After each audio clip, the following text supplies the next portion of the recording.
Hey guys, it's me Sam today with another video. This video is going to be like makeup fails, makeup that failed me this year, including this eyeshadow. I decided it was okay-ish, and then I decided to put glitter, and I already have my base on, so now the glitter's all over my face. So anyway, so we're going to talk about some products that I tried this year that I do not consider to be great, to say the least. Some of this stuff I am going to continue to use just because it's not the worst, but they just didn't live up to their expectation. And some things I'm going to give to my sister. I already talked to her. She already agreed to take my trash.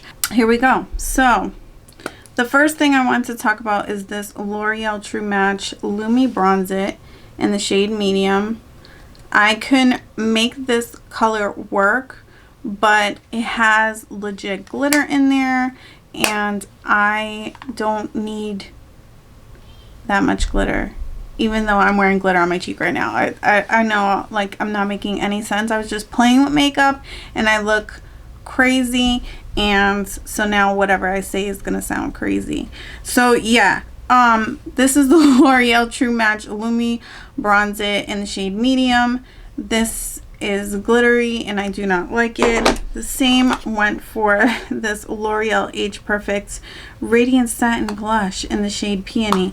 The color is so cute, and I watched Allie Gines, I think that's how you say her name, use this, and I was like, oh, it looks so beautiful. But she didn't mention that there's like legit glitter in there, and maybe it was an overspray. Maybe I need to use it a couple more times, but I don't have the patience for that. So she's gonna go visit my sister. The other thing that I actually like as a highlighter, but the packaging is too bulky to keep it as a loose highlighter, and it's not meant to be a loose highlighter, so it's the XX Revolution setting powder. It's like a glowy setting powder. I got it in the shade Luster, and it has this cute like compact type of vibe to it where you open it like that and you can put your brush in the net. And this is like straight highlighter. It's not really, I don't see this as a setting powder.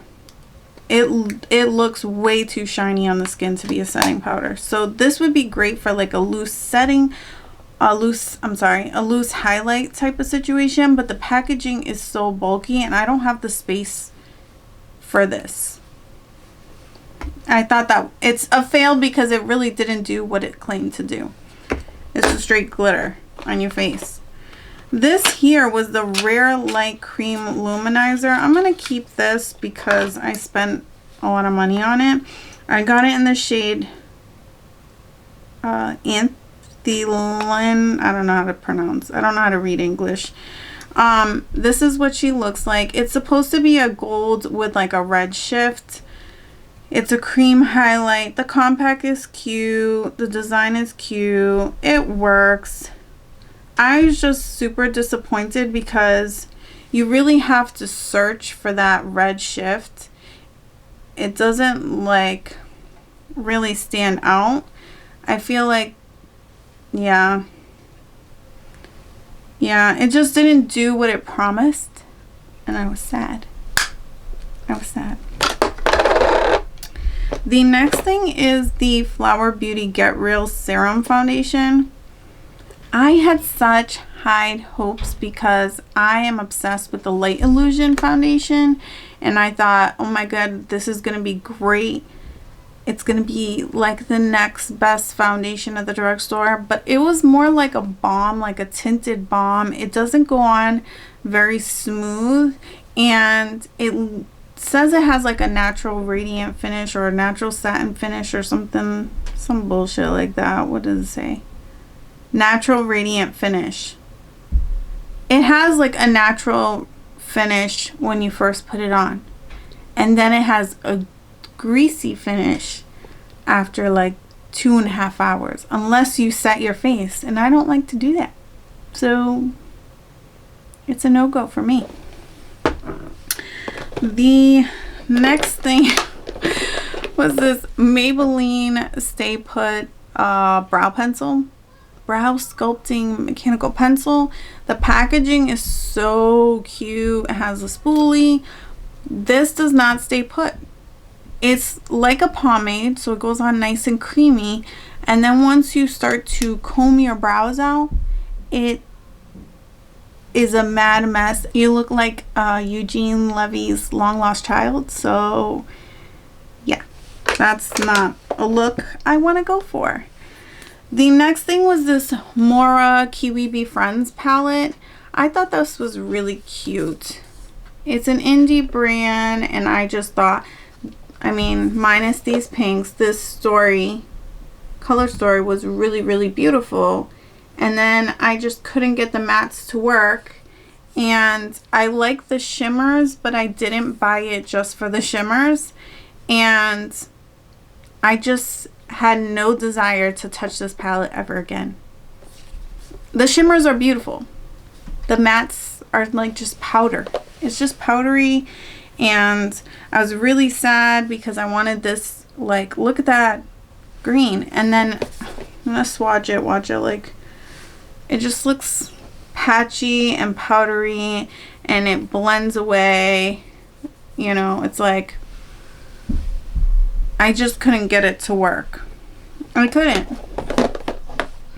And that was kind of the same situation with this ColourPop Aurora palette. Cute palette. It does the same thing on me. This palette is, there's absolutely nothing wrong with this palette, but I never reach for it. This was kind of like my own personal fail because I knew I wasn't going to ever use these shades. I knew it.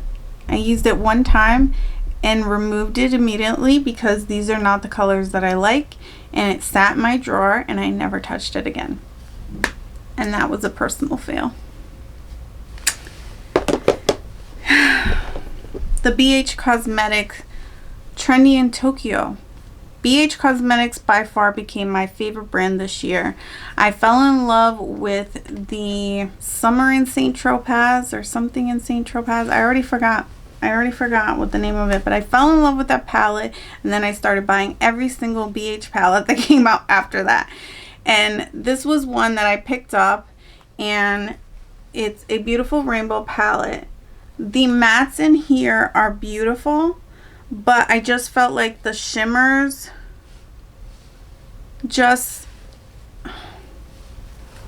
they were just not as impressive. I just didn't find them to be as good as the formula that are in the other palettes.